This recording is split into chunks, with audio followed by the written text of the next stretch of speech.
Hello, everyone. Once again, you can all be seated, those of you that are standing. And once again, welcome to the Peaceful Solution Character Education Certification course taking place here in Abilene, Texas, and of course going throughout the entire world. And for everyone, once again, if you're wondering what book we're in the junior high character unit. It's the junior high character unit. It's the first of 5 in what's known as our intermediate series. And you can download the book. The PDF book is right there on the Facebook page that we're streaming on right now. So you can go through this along with us. And the book you'll download will be the teacher's manual. That will have all of the notes and the lesson plans and everything that you'll need to get started. And then, of course, you'll add a lot of your own notes in with that to help you and guide you into teaching your classes and to educating and helping your students. So once again, we're going to be here in chapter 6, and we're going to do a quick review of what David covered the last class. And of course, if you turn back, because this is another procedure that we've talked about in the beginning, that there's some pages that they're really not in the procedures. So you have to go through the procedures and read them ahead of time, or else you'll get caught off guard with what you're covering. So if you'll turn over to LP6D, that's one of the gray tab pages in chapter 6, and of course that's at the beginning of each chapter that we have the lesson plan and the teacher's manuals. And we're in procedure 5. And of course it says, tell students that they have explored the value of positive leadership within society, and they can now focus on developing themselves as positive leaders. And as we go through the pages tonight, we'll cover how we're building on parts of the book we've already covered before. And if you aren't aware or haven't seen the classes that we've covered before, they're all there on your Facebook page, and you can go back and watch from the very beginning, and you can see where these pages were covered and how one step builds upon another, one lesson builds upon another. It tells us to explain to students that anyone can learn the skills needed to be a positive and effective leader. And then, of course, it tells us to have students turn to page 129, and we're going to review some of these pages and read section entitled, There is a Leader in You. Now, notice really quickly before we turn, when you get to the next procedure, notice there in the bold print, it says, Be a Positive Leader on pages 131. So notice we're from page 129 to 131. So we'll want to make sure that we cover page 130 with procedure 5, because by the time we get to procedure 6, we're already at page 131. So that's just so you can take note, and you'll always find things like that in the lesson plans, and that, of course, you'll have to be aware of those when you're covering them so they will all go together and have continuity. Now, we're going to turn over, when you turn over here, we're going to do a quick review, then we'll get to page 129, but David covered, of course, starting with the deciding factor. We want these things fresh in our mind for what we're going to go over tonight. So we're going to briefly recover. There at the very top of the page on 126, David told us about that we are literally surrounded by leaders. In every activity, organization, town, and nation, there are leaders. So there's leaders all around us. And if you look down to the next paragraph, he let us know that you can always tell a positive leader from a negative one by the outcome of their actions, belief, and ideology. So the outcome, what was the end result of the ideas that they carried forth? And notice he let us know that negative leaders lack integrity.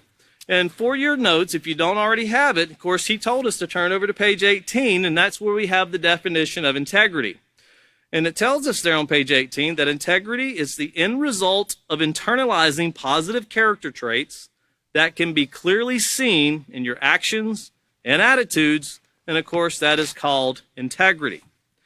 Now, continuing on in that same paragraph there on page 127, it says they don't exemplify to their followers the importance of achieving a positive moral character and the benefit of attaining positive goals. So they don't actually show these things to those they're leading, teaching, and guiding. And once again, remember what we've talked about, who are leaders and teachers, as we're talking about learning to teach our children here in classes, whether they're junior high. Once again, these are used with adults.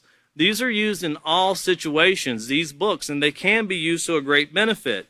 But we always want to remember that this benefit of attaining positive goals, everyone has goals from the time they enter school even before school. When you go to school on your first day going to school, you always have an idea of what you want to do, who you want to meet, what you want to see. Well, those are goals also. As we get older, our goals kind of get more grand, they get bigger, and sometimes they can become unrealistic. Well, as we continue to read here on the very next paragraph, positive leaders, well, they're people of integrity, and they maintain and demonstrate their positive moral character consistently through their beliefs, attitudes, and actions. Now, keep that in mind when talking about a positive leader and also us having goals and the things that we want to achieve in life, because sometimes, as parents do, when you say, I want to do this, well, you can do that, but you're going to have to do this, this, this, this, and this. Sometimes leaders, teachers, guides, they're there to give us direction when we're kind of going out of the way. A negative leader won't give you those directions, but a positive leader will. So keep that in mind as we go through this tonight, because notice the very last paragraph here, the deciding factor between a positive and negative leader is the same thing that decides the qualities, either positively or negatively, of all people. So the deciding factor is the same, but it divides, whether they always seek to remember the saying that we have here, it brings no harm to yourself, someone else, or the environment. Of course, morality. And looking over to page 128, he identified some leadership styles, and he identified the difference between positive and negative leaders that have been throughout our history. And, and always consider positive leaders have an effect on society in a positive way, but it doesn't mean that they have an ending result that was positive. Because if you notice, both positive leaders that David brought to us last class, they were both assassinated. So even though they taught positive things, they stood for positive things, didn't mean society readily accepted what it is that they were teaching or what they were offering. And then on page 129, he let us know that there's a leader in you, and that's individualizing this, telling all of us. And of course, he started out by saying, of course, not everyone will become a government, community, or religious leader, but in every person's life, there will be opportunities to lead. And once again, he let us know, have you ever considered that your teacher is a leader? And that's something we always have to take. For us as teachers, we have to always remember that what we say and what we do, we're always teaching, guiding, giving direction through comment or through action. And of course, as students, which we all are still students, no matter how old we are, a teacher never quits learning. That's one thing in the Peaceful Solution. A teacher never quits coming to class. You're always coming to class with the other teachers, and this learning process never stops. You're always looking, because one goal of a Peaceful Solution instructor is always trying to find a better way to explain things, a better example to offer someone. And whenever you're teaching globally, as the Peaceful Solution does, there's challenges that might be here in Abilene, Texas, but they're very different challenges that would be in St. Louis, Missouri, which is now the #1 ranking city for murder in the United States. Or you go to another city where problems could be worse. Or you run into situations where you have extreme poverty, where people have to scrape for food, or places in Africa where you walk 3 miles for water. All of these things help us with our becoming teachers and then students and also teachers. We never grow out of being a student, even when we become a teacher. So that ability to lead requires the ability to follow. And that's what we're going to cover tonight as we move forward with a little bit more review. And then we'll get into something very important. And always remember that in the Peaceful Solution. A person in the Peaceful Solution that is able to teach must always be willing to follow. Otherwise, you can't be a positive teacher, because we're always going to need guidance and instruction. Society is a very fast-paced, changing society. When you look at the challenges that lie ahead, who can guess what lies ahead when you look back 15 years and you start thinking about what we went through 15, 20, 30 years ago? If you're an adult, think about what you went through as a child, growing up, and then look at what children go through today. Look at how technology has changed life drastically through basic things like the internet. Look at how a COVID pandemic has changed society enormously from what we once knew, where virtual classes have become the kind of the go-to thing, but now people don't really know how well they work. Well, we know that any education can work if you put forth a positive program. So continuing on here, at the very bottom, the last paragraph on this page, notice it said one of the keys to learning how to lead is to maintain your positive character.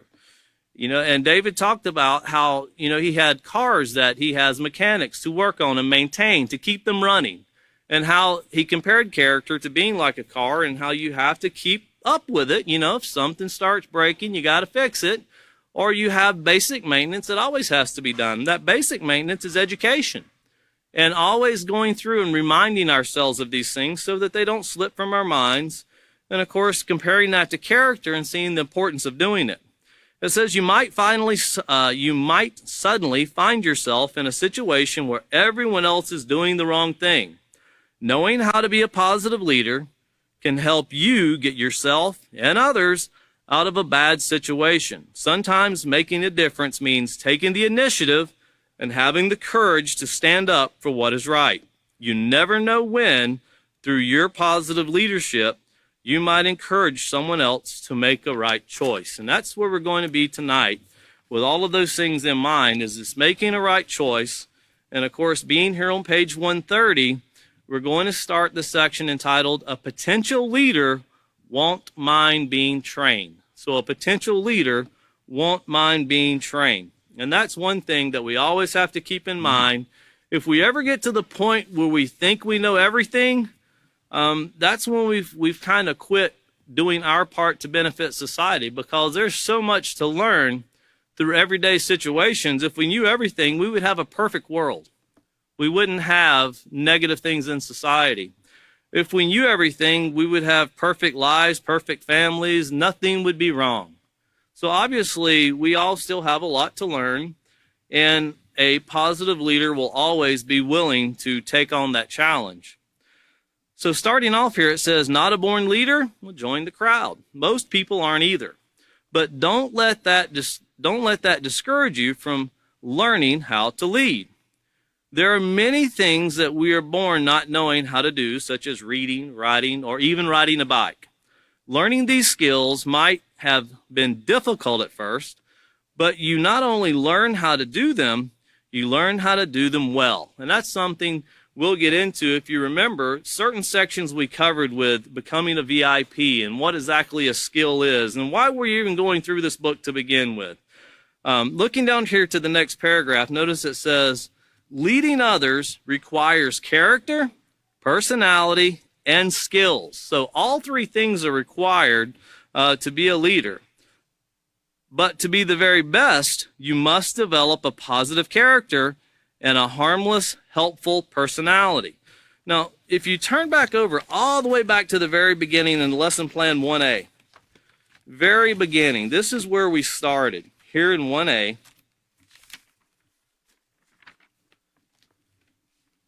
And it was the introduction to the unit. And if you look here, it's at the, third paragraph. The third paragraph, the second one from the bottom there. And it says, if you were to poll what students want for their future, that's their goals, none of them would say they want to be the victim of a school shooting or to contract HIV or a host of other sexually transmitted diseases that cripple or kill. On the contrary, they would say that they have hopes and dreams. Once again, they have goals to pursue the career of their choice, to start their families of their own. That requires leadership. Or to succeed in a healthy, joyous life. But notice, it's our responsibility as educators. So this is something we're responsible for as educators, parents, and role models. Notice, is to give our children the skills and knowledge to resist negative influences and to attain a positive moral character to succeed in life. So as a parent, as a teacher, as a guardian, that is what we're actually supposed to be doing, is giving these things to our children. Now, it's very easy to give your child a bike. It's very easy to give your child a video game, to give your child something that they can hold in their hand. And if you give them something they can hold in their hand compared as to giving them a book, most children would prefer the video game than the book. But you have to look, everything that you give them, everything you offer them, What benefit are you giving them to help them through life, to guide them through life? Because life's going to bring challenges. Ignoring them or putting the challenges off or hoping they won't come until they're older doesn't stop the challenges from coming. And they're going to come in each and every person's life, not just a child, but as leaders, as parents, as guardians, and as teachers. This is what the peaceful solution is. It's a way of giving them the skills through practice. Remember that value, imitate, practice. Look over to page 73. If you don't have it in your notes, write that down. And if you've never been able to join us up until yet, you'll want this, because this is how we develop the skills and make them a habit. And here on page 73, notice it's called the steps to a moral character. And it says that there are 3 steps toward obtaining a moral character. These steps, when perfected, can make you a VIP, a very important person. And of course, notice here it tells us that we need to consider what is important in our life and how can influence affect what you value and how you can achieve your values. And of course, values, if you're right there for your notes, can be found on page 6. That's something you deem important. One thing all of us have to deem important, whether we live in South Texas, whether we live in Minnesota, or Kentucky, or North Carolina, or California, all of these states we're seeing in the news, there's a lot of challenges taking place not only in the United States, but in every country. And the only way that we can step up to the challenge that's coming forth is to develop skills to learn how to better handle these situations. It's a very devastating thing when we see in society, and you can divide society by leadership. When we vote for president, so to speak, who is supposed to be the leader of the free world, the representative, the most powerful leader in the world. And when you look at that, think of the qualifications that the citizens expect of their leader. Divided almost 50-50 this last time. And none of them were really, everybody says, well, I want to vote for a moral person, but morality is kind of cast out whenever elections come along. It's more of a what can you do for me kind of situation instead of something based on morality. So when we look at someone that we want to imitate, someone that we can value, you have to find someone that's promoting morality. You have to find someone that's promoting making decisions that harm no one, that doesn't harm the environment and doesn't cause you to harm yourself. And that takes some examination to do. And it's a sad thing, but it's hard to find that in a society today. There's people out there that want to be that way and that are striving to be that way.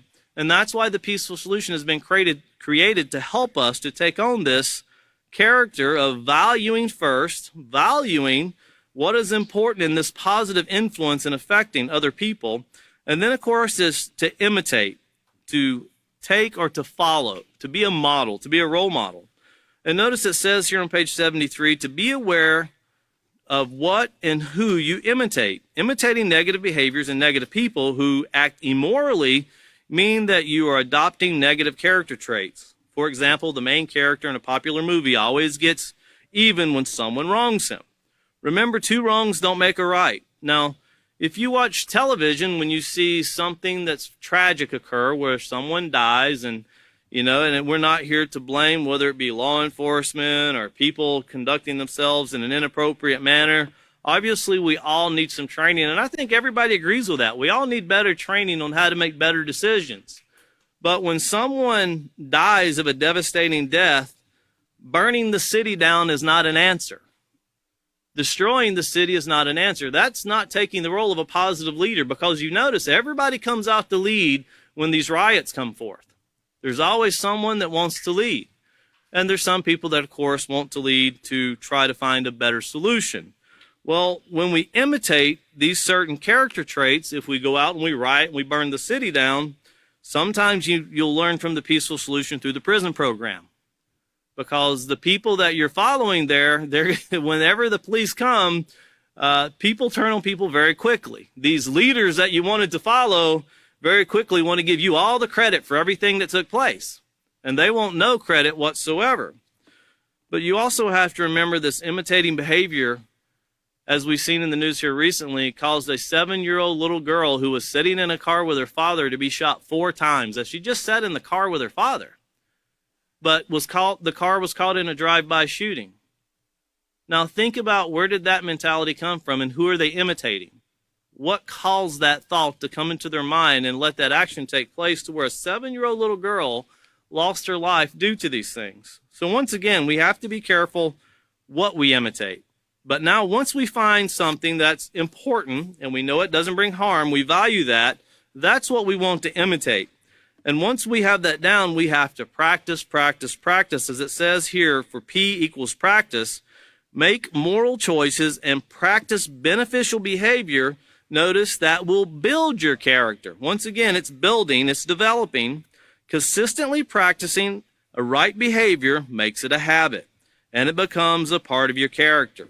So once again, that's what we're looking at doing here, and learning to become a positive leader. We're looking to develop, we're looking to build, and of course, these skills are what we're looking to make stronger, like a muscle. You know, if you can compare it to lifting weights, that would be fine. But the more you do it, the better it becomes. The more we put it into action, the better we become at it. And then turning back here, of course, to page 130, we were in the second paragraph, and we were talking about these skills that we're developing, and of course, taking on this role modeling of becoming a very important person. Now, it says you already know here in the second paragraph, is the second sentence, you already know that you must maintain and develop a positive character on a daily basis. So the only way that you know this is that you've been covering the first 5 chapters that went along with the 6th chapter. And that's what we're saying here, is that you already know that you must maintain and develop a positive character on a daily basis, because everything, when you look at this book and you think, well, I'll skip to the best parts, all of these are the best parts.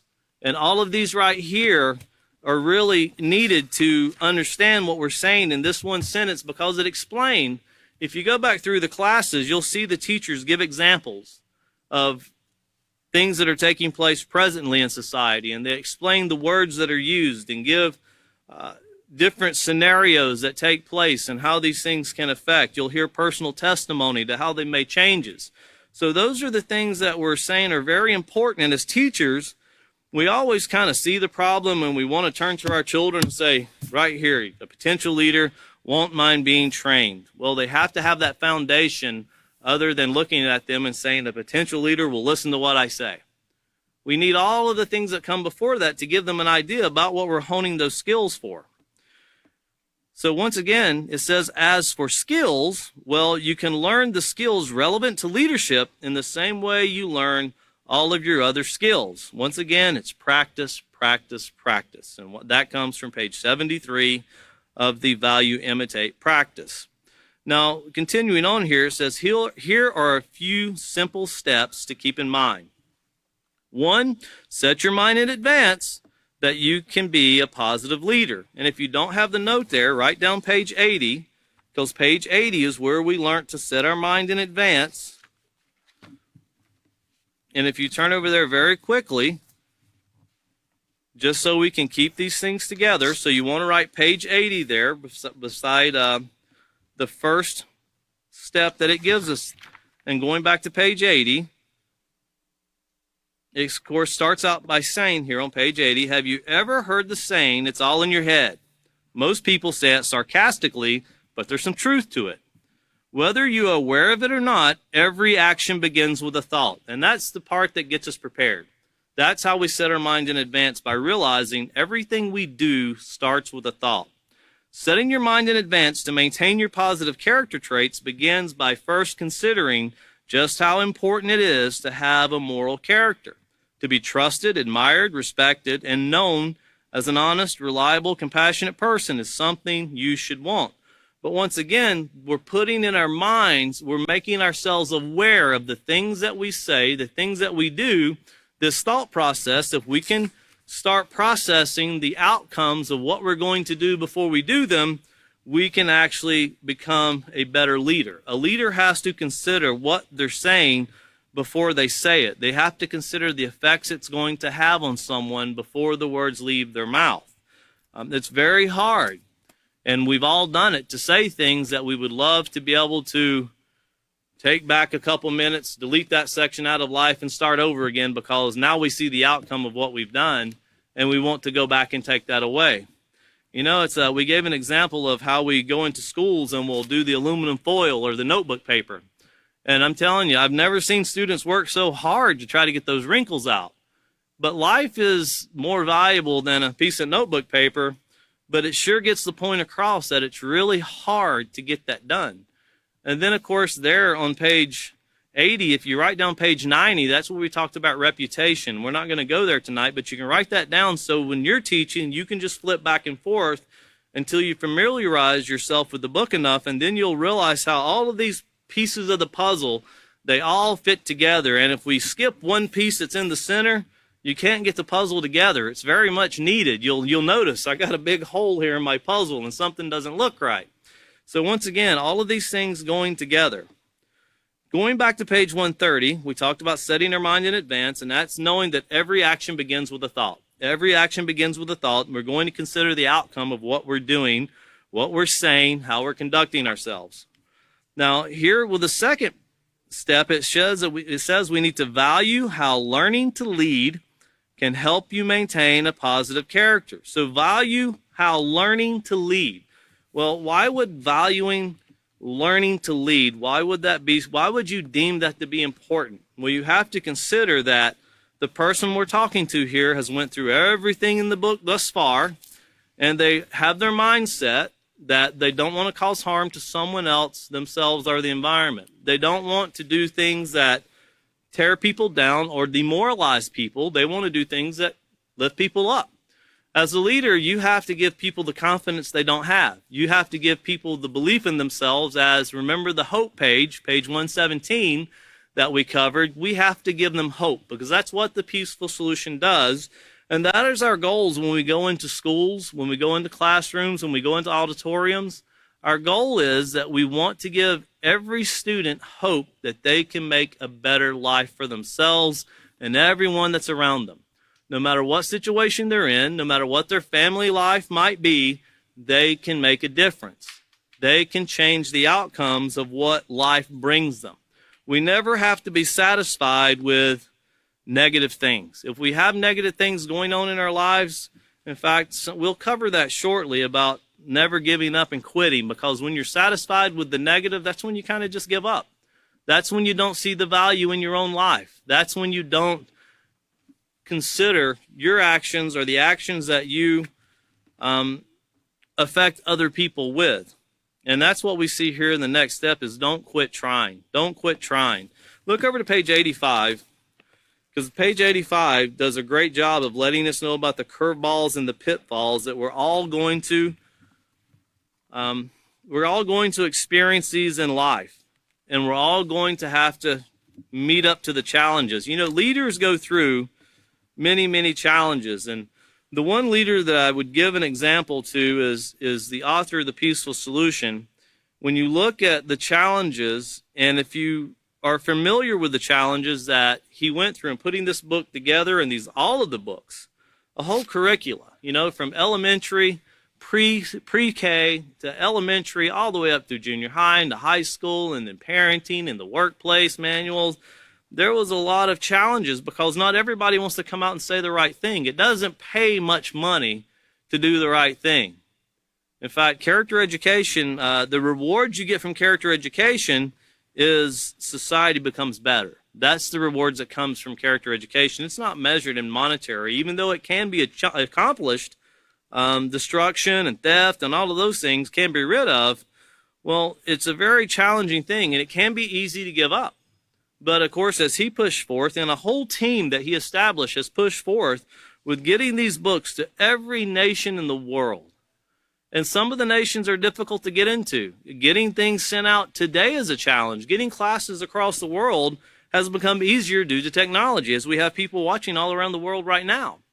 But if we would have given up, if the author would have given up and said, well, we'll just use this here in the state of Texas, we'll never be able to get it out anywhere else. Think of the people that's watching in Africa, South America, Europe, and all over the other parts of the world that would never have been able to get this. But, of course, there's always a push to help everyone. And these curveballs and pitfalls we all go through. No matter where you live, no matter what nation you're in, we all suffer from these obstacles that arise in our lives.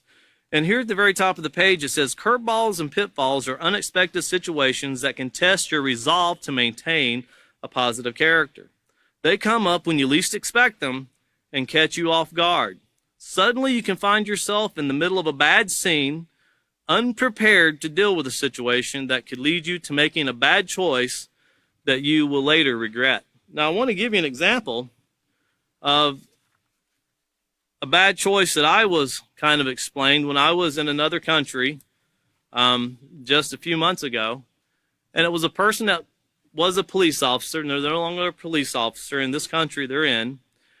And they were telling me that they risk their lives every day. They combat the cartel, and they make about $90 a week, which is really decent pay for that country, $90 US a week. And he was explaining to me, he said, I want to tell you how easy it is to become a bad cop. When someone who is your supervisor for the police force says, take this bag located at this house, take it across town, drop it off at this house. Make sure you put it in the car, the police car, and take it with you. Well, why? No one's going to stop you. No one's going to question you. And he said, they told me that they'll pay me $100 US to take that bag from this spot to this spot. In 1 hour, I can make more than I make working all week. So I took the bag and I took it from here to here. And I asked, I said, what was in the bag? He said, you don't ask. You just do. They're paying you to drop off a bag. They're not paying you to know what's in the bag. And I said, well, how do you become a bad cop? He said, you become a bad cop whenever it comes out that you're trafficking drugs and they need someone to put it on. That was the money they paid you, so they could have somebody to blame it on when the time comes. So what do you do now? He said, now I just scrape. I try to find a job. I'll never get a job in the police force. That's a high-paying job down here. I can't get a job as a teacher because I'm classified as a drug dealer now. Did you ever know what was in the bag? No. I just did what I was told because it became easy. I literally was making more in an hour than I can make in a week. And you think about things like that, and that's very enticing for a person when you're in a country. There's no real way to get ahead financially, and all of a sudden, wow, I can double my pay and only add one more hour to it. And the key to it is don't ask questions. Well, the peaceful solution tells you always ask questions. You know, if someone asks you to do something, even if it's a leader that comes to you, if you think it could be something that's negative, there's nothing wrong with asking, because a positive leader is going to give you some security of mind. A positive leader is going to let you know, hey, well, this is the goal we're working toward. A negative leader will be the kind of person, don't worry about what you're doing, just do what you're told. And when I say do what you're told, that means they give you no foundation to stand on. You have no idea what the goal is. All you know is to get this bag from here to here. Now, there's some situations where a positive leader will tell you, hey, grab that and go and hurry up and get there with it and get it done quick. Well, if you think you're trafficking drugs, of course, that wouldn't be a positive leader. But as I asked this cop, I said, did you ever think that there was something bad you were doing? He said, I knew there was something bad I was doing because they were paying me more than I worked a whole week. They paid me more to deliver that bag. He said, deep down inside, I knew what I was doing was wrong. I just didn't want to face. I kept telling myself, if I didn't know, then it's okay. Well, positive leaders will always give you instructions and guide you and lead you. They'll always give you that sense of security of what you're doing is doing the right thing. They won't lead you into these bad scenes. And positive leaders always want to help you increase in this, avoiding these curveballs and pitfalls. If you look down to the third paragraph, it says the first step in handling curveballs and pitfalls is to plan for them. Once again, that's setting your mind in advance. You already have learned the value of setting your mind in advance. You could imagine some of the unexpected situations that you might encounter and plan practical ways to deal with them. This is called hypothetical reasoning. In other words, what are some typical situations that are likely to occur?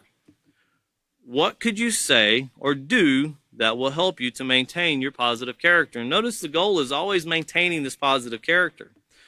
Well, maintaining your character will sometimes require courage. And for the definition of courage, if you don't have it, just right up above that, page 29, because that's where we have the definition of courage. And you don't have to turn there, but I'll turn there and read it for you real quick just so you understand what we're saying here. And of course, on page 29, the definition of courageous is the act of doing what needs to be done even when you're afraid. So the act of doing what needs to be done even when you're afraid. So once again, back here on page 85, maintaining your character will sometimes require courage. So the act of doing what needs to be done even when you're afraid. Having knowledge, wisdom, and a plan will give you the confidence you need to stand your ground. Well, that's what a positive leader is going to give you. They're going to give you knowledge, they're going to give you wisdom, and that will give a plan, and that's going to be the confidence that you need to stand on. That's that foundation a positive leader will give all of us when these curveballs and these pitfalls arise. But a negative leader is just going to leave you stranded.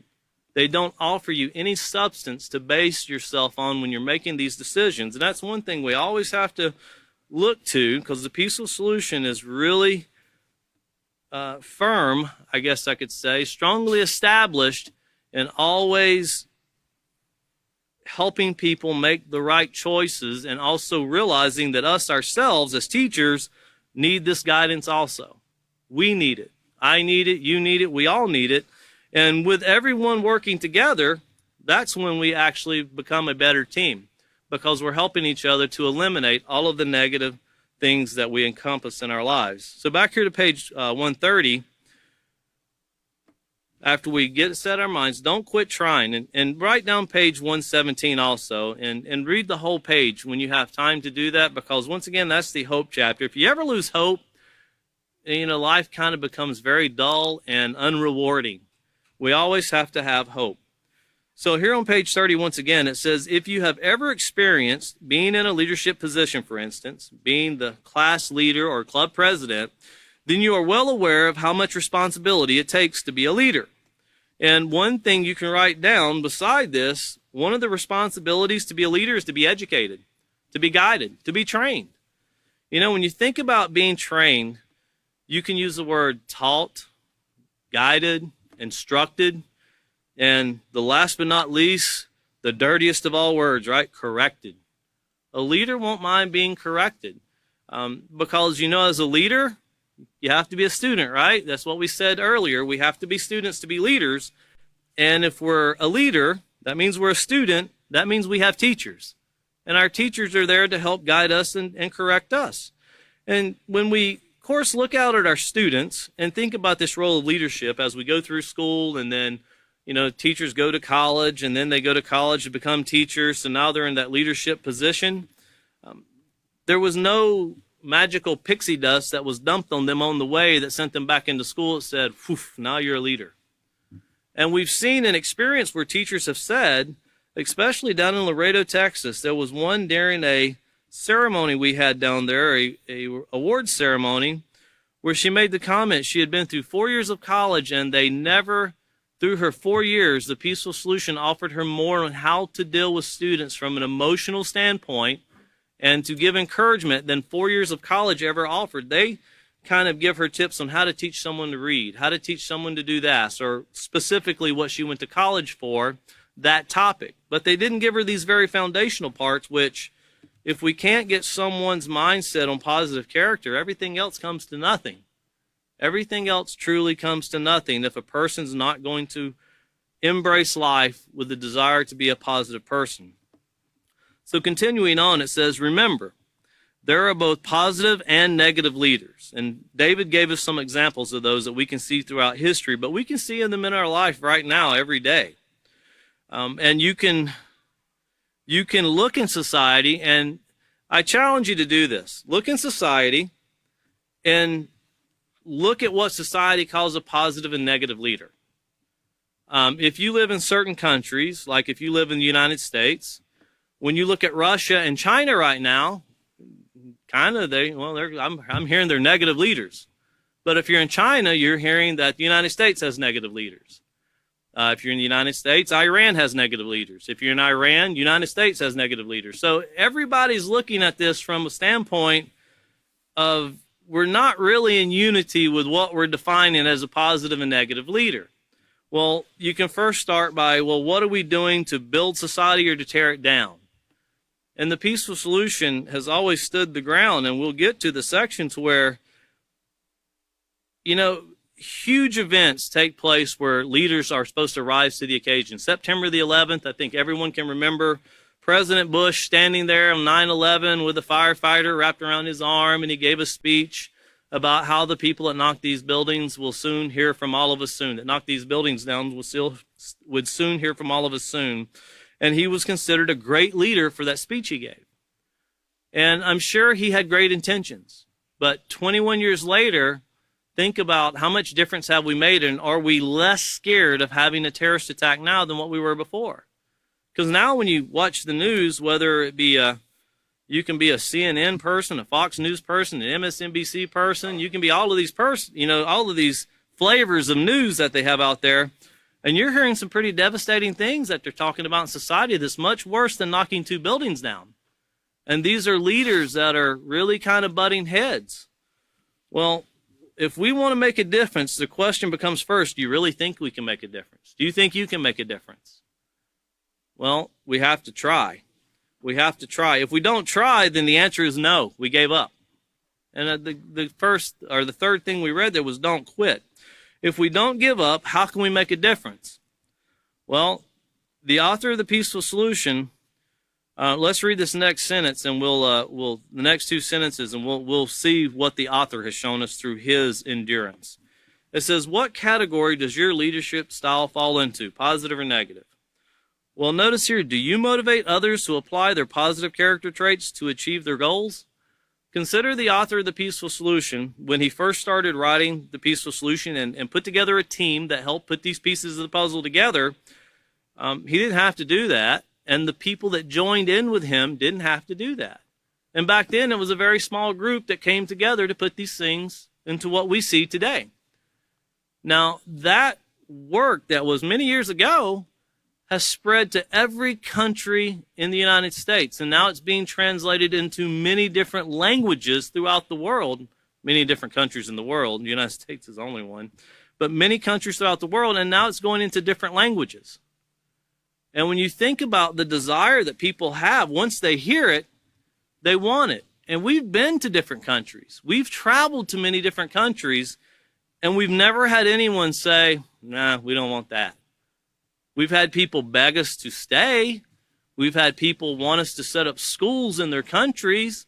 We've had people send their people to the headquarters here in Abilene to have teachers train so they could come back to their countries.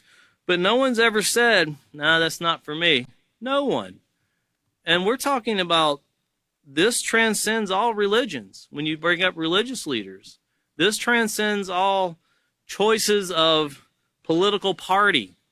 It doesn't matter what party they're in or where they're from. They all have seen this leadership and teaching ability that's been offered through the Peaceful Solution, and they've desired it.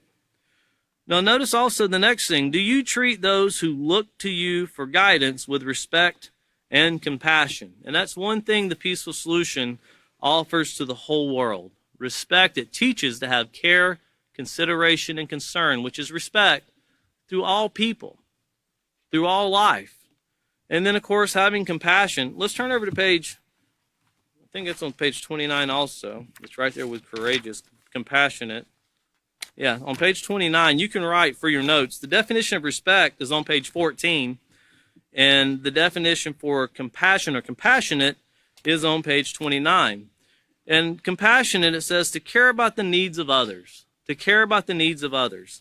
And then, of course, on page 14, the definition of respect is to value others as important as yourself and to allow that to show through your actions and attitudes.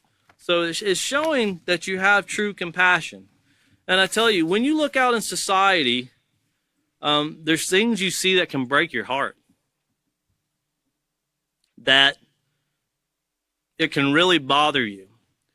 There's a country I go to quite often. Yesterday I seen, this is through Facebook.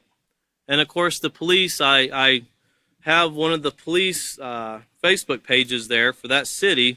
I keep it so I can see what goes on in that city just to kind of be aware. And there's a lot of danger in this city.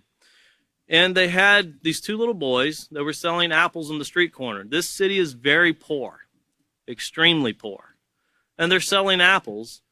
And they were trying to ask people, do you think this was right or not right? The police had come, took the two boys, and told them you're not allowed to sell apples.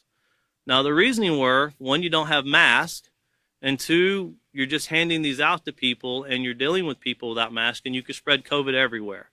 So I think there's legit concern there for those children of what's taking place. The children, on the other hand, their comment was, would you rather us go stealing or selling food? You know, so here you have children that are trying to work, and in this country there's no school going on right now, and parents are very poor. So you have children trying to sell apples to get money, and then you have police that tell them they can't, and both of them have legitimate concerns. Now, how do we bring a peaceful solution to this? That's the challenge that we are faced with every day in the peaceful solution, because who's right, who's wrong? Well, sometimes you have to realize that the police are right in saying what you're doing is pretty dangerous in this time. And the boys are right by saying, well, we're better off selling than stealing. Then what's the solution and what's really the problem? So think about that as we continue to go through this, because just telling someone they're doing something wrong doesn't fix a problem, and it doesn't mean it's wrong to tell someone you can't do this. Sometimes there's more to the problem than meets the eye. So continuing on here, it says, think carefully about these questions, because being a positive leader includes all of these and more. Now bear this in mind. Leaders are responsible for themselves and for those who look up to them. I can tell you, I got a search going on for those two boys because we're trying to give them a job right now. If they want to learn to be teachers, we can give those two boys great jobs. And they can be examples to other people, because when we get to responsibility, we'll talk about how it's better to teach a man to fish than to give a man a fish. You can feed him for a lifetime, or you can feed him for a day. But they'll see that there's answers to every problem, but they're much deeper than apples and street corners. Continuing on here, before we get to page 131, we'll need to turn back in our lesson plan. We'll need to turn back in our lesson plan to page 6, or to LP 6D, Procedure 6. LP 6D, Procedure 6. And we'll get started on this tonight. And it says, explain to students that just like a political or community leader, their character will also define how they lead. Have students read the section entitled, Be a Positive Leader, on pages 131 to 132, and What Leadership is Not, on page 133. Then allow students to read the scenarios and answer the questions on page 134. So once again, we're going to start here on page 131, and the reasoning to read all of these through. And when you get to page 134 to get feedback from your students, you're wanting to see if they've comprehended what we've talked about so far. And that's what you're doing as a teacher. You're continually evaluating in the classroom by having these discussions, and it always helps to engage. Never rush through the lessons with your students. Always have them engage. Listen to input from them. There's a lot of things children can offer. We've heard some really interesting things. We've had some some very exciting opportunities where we've got to go teach in some very historic high schools here in the United States. And it's always interesting to see how even many years later, you would think society fixed the problem. And I'm not talking about the one specific high school that we go to in Little Rock, which is a huge high school that led a lot of the desegregation. That is kind of the beginning point for it. And society would think, well, we broke through that back in the 60s. You can look in the news today and tell we haven't broke through anything. We're still going through the same problems. Just because we say we fixed it doesn't mean we have. And then you ask yourself, well, how do we know if we fixed it or not? By the outcome, right? By the outcome of what we see. Well, here on page 131, be a positive leader. And it says all leaders share specific qualities and skills. How many of these character traits and skills do you have? Now, of course, the word qualities is defined here as a distinctive attribute or characteristic posed by someone or something. Now, these qualities have to be developed. Remember what we read here at the very beginning on page 130 about being a born leader? Well, no, not a born leader. But we'll get into how leaders, as we progress through this, and of course we'll only begin into this today, and then we'll get into it through the next class. But these qualities have to be developed. And I want to pose a question to you right now about leadership and thinking of leadership. And you think about leaders, and we ask ourselves, we're getting ready to look at ourselves. We're not looking at this because notice it says, how many of these character traits and skills do you have? We're not reading here and saying, how many do your mom and dad have? How many do your grandparents have? How many does your teacher have? This is a self-examination for ourselves. But I want you to keep this in mind. Right, page 47, beside this, be a positive leader. Because going all the way back, remember, parents are leaders. And we talked about dysfunctional families and healthy families. And remember on page 47, we learned that, well, do you come from a healthy family or a dysfunctional family? And on page 47, we learned that, well, we're somewhere in between. Notice it says, are families either totally dysfunctional or totally healthy? Most families are somewhere in between. And that's pretty much with positive leaders in the world today.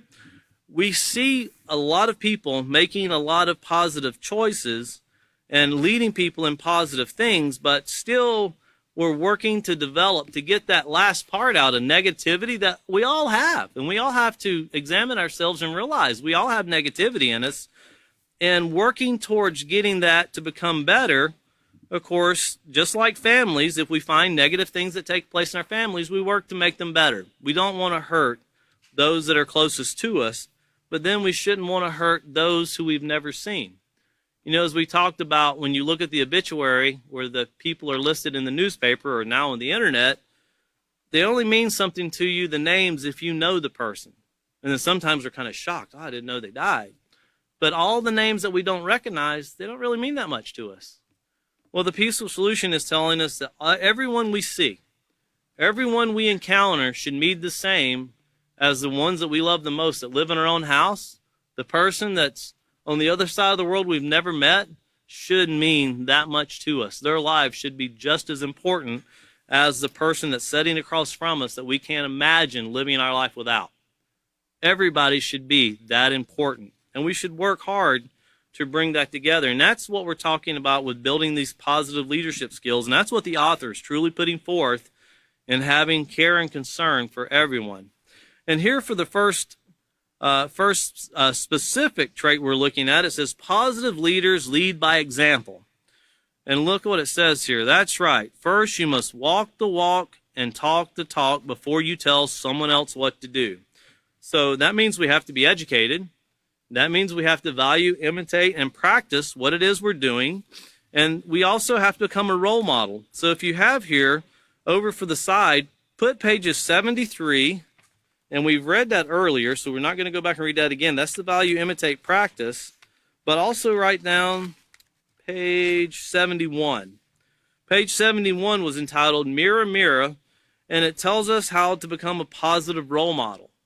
And it lets us know that, of course, it says a positive role model will motivate you to build a moral character. And he or she will be a moral person. And they're a person of integrity, as we went over earlier. So we want to keep that in mind because these positive leaders that we're looking to become, well, we have to find one first because we have to be taught to be a positive leader. And that could be from our parents, our school teachers, our guardians, or it could be just merely going to a peaceful solution class and looking and taking what we've learned and then apply it. With a peaceful solution, it's like, everybody wants their account to get bigger. When they got their account in the bank and they're building up their money, they want it bigger, bigger, bigger. And the more money I get, the better I'll be. And then, of course, it never gets bigger because they're spending it as fast as they can get it. It's, I got to have this. I wasn't able to save. I just had to have this. And then, as the author of The Peaceful Solution said one time, after you buy all this stuff, it's like, now I got to save up to buy a shed to put it all in. I got too much stuff. And it becomes no rhyme or reason to what we get. Well, character education is something, when we build up our character education accounts, it's hard to lose it. The more you share it, the more you use it, or like spending it, the more you use it, the more you fill it up. It never depletes itself unless you start making negative choices, unless you start doing things that bring harm to someone else, yourself, or the environment. That's what depletes your character account. But positive character and being a leader and walking the walk and talking the talk, and of course, by showing peers and being an example of how to practice self-control as well. These are things that build our character, and they actually add to our account. They build our reputation, as we spoke about earlier, that's on page 90. They build up that reputation to where we become a more trusted person. Looking here to the next step on page 2, or the next evaluation barometer that we're looking at here, it says positive leaders are respectful. And once again, the definition for respect is found on page 14, and it says they are respectful to authorities. Now think about that, respectful to authorities. Does that mean when a leader is pulled over that he's respectful to the policeman that pulls him over because they're the authority? Or does that mean that positive leaders, do they have people that are over them? Yeah, they sure do. They have guides and teachers. And they have guides and teachers. And they have guides and teachers. Every leader, every positive leader has a teacher. And in the peaceful solution, which is the peaceful solution, one thing that sets it apart from every other organization I think you see in the world today is every leader is also, every student is a teacher, every person. And the author of the peaceful solution will be the first one to tell you he's always a student. He's always learning, and then he's offering what he learned. He's always training, and of course teaching others to do so. And that's what everyone's job is to learn, to teach, and to guide. And it says that they are respectful to authorities, to their peers, and to themselves. Be aware, notice be aware, underline that if you don't have it underlined, be aware of someone who is in a position of leadership that is disrespectful to his parents, teachers, or any form of authority.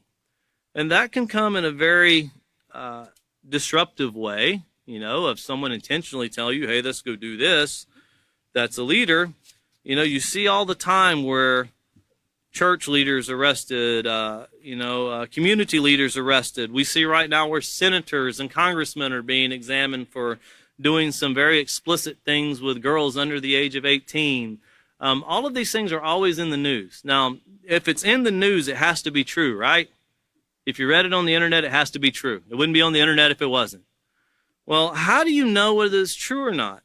Examine, as we said before, what is their end result actions bringing? If someone tells you that someone's a negative person, well, what are they doing? Are they promoting death, war, destruction, disease? That would be a pretty negative person. But if they're promoting moral character education, and if someone comes to you and tells you something negative about a person, examine, well, what is that person really doing? Are they building society up, or are they tearing society down? And what is the society to begin with? Remember, we'll get to that. We'll get to page 105. But page 105 is a page you always want to remember in the peaceful solution because it tells you what a society is and how it's governed by a body of laws. And those laws bring peace to the society. Those are laws of morality that we're speaking of. But we'll get to that as we move forward. Now here, the very last one we're going to cover is 3. And it says, positive leaders are responsible for their actions. The characteristic of being responsible is a combination of following through on your task and being responsible for your actions. It also includes not blaming others for your mistakes, but learning from them. And that's one thing that I know growing up, whenever something got broke and my father would ask who did this, the first thing I would do is look to see if my brothers were around. And of course, the one that got volunteered was the one that couldn't hear their name be said. And that was kind of the way it worked. You never wanted to accept because you knew there was a consequence coming from making a bad choice. But I learned later in life that, it was a lot easier to just say you did it and get it over with and learn to not do it again. And that's really what my father went through, was just trying to get us to not do it again. Whatever you do, just don't do it again. Learn not to do it.